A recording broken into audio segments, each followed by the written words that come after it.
મધ્યસ્થ કાર્યાલયના ઉદ્ઘાટન સાથે ચૂંટણી પ્રચારના કરાયા શ્રી ગણેશ। મળતી માહિતી અનુસાર લોકનાયક હીરાભાઈ જોટવાને લાંબી લીડથી જીતાડવા માટે કોંગ્રેસ અને આમ આદમી પાર્ટીના કાર્યકરો એક મંચ પર જોવા મળ્યા। ક્ષત્રિય સમાજના આગેવાનો સાથે તમામ 18 વર્ણના લોકોએ એક મંચ પર આવવાનું આહવાન કર્યું।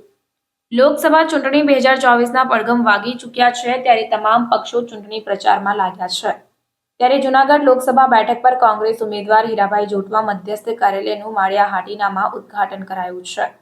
આ તકે ઉપસ્થિત રહેલા લોકનાયક હીરાભાઈ જોટવા, રાજકીય ચાણક્ય ખુમાનભાઈ સિંધવ, ભરતભાઈ ભલગરિયા, આમ આદમી પાર્ટીના આગેવાન પિયુષ પરમારે સહિતના આગેવાનોએ સત્તા પક્ષ પર આકરા પ્રહાર કર્યા હતા।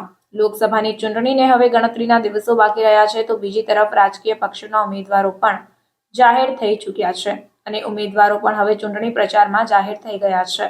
ત્યારે 13 જૂનાગઢ લોકસભા બેઠક પર ભાજપ કોંગ્રેસ વચ્ચે ચૂંટણીનો સીધો જંગ ખેલાશે। માળિયાહાટીના ખાતે કોંગ્રેસ દ્વારા 13 જૂનાગઢ લોકસભા બેઠકના મધ્યસ્થ કાર્યાલયનું ઉદ્ઘાટન નાની બાળકી ધીમહીબેન જોશીના વરદ હસ્તે કરી ચૂંટણી પ્રચારના શ્રી ગણેશ કરવામાં આવ્યા હતા।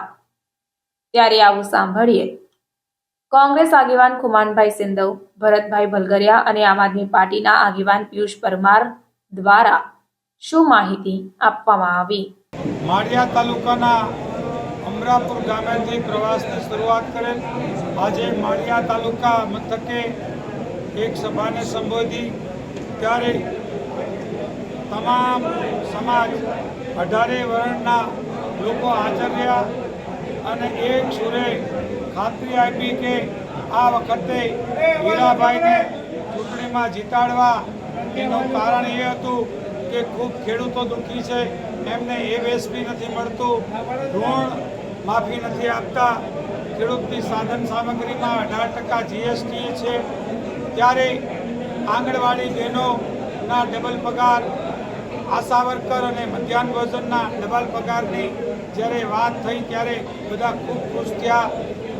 ગરીબ બહેનોને પણ 1 લાખ રૂપિયા ચૂકવવામાં આવશે અને 30 લાખ નોકરીઓની ભરતી કરવામાં આવશે। સ્ટાઇપેન્ડ ગ્રેજ્યુએટોને ચાલુ કરવામાં આવશે। તમામ લોકોનો ફરી પેન્શન શરૂ કરવામાં આવશે। ત્યારે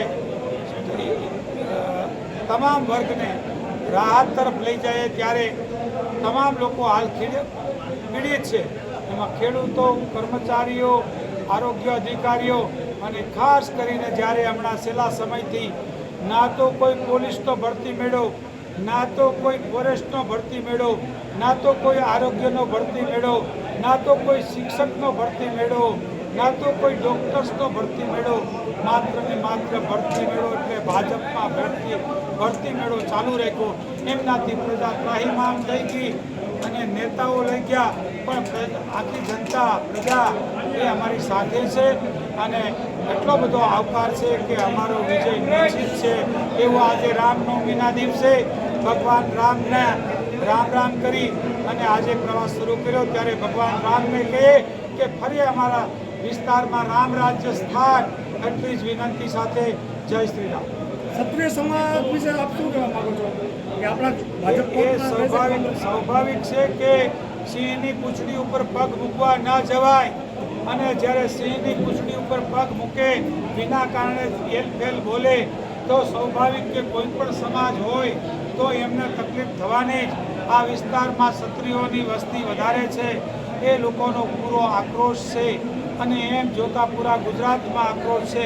ત્યારે ક્ષત્રિય સમાજ હવે જાગી ઉઠ્યો અને એમણે પણ નિશ્ચિત કરી લીધું કે આમને લોકશાહી ઢબે 7 તારીખે પાઠ ભણાવવો જોઈએ, એવું મને લાગી રહ્યું છે।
છે.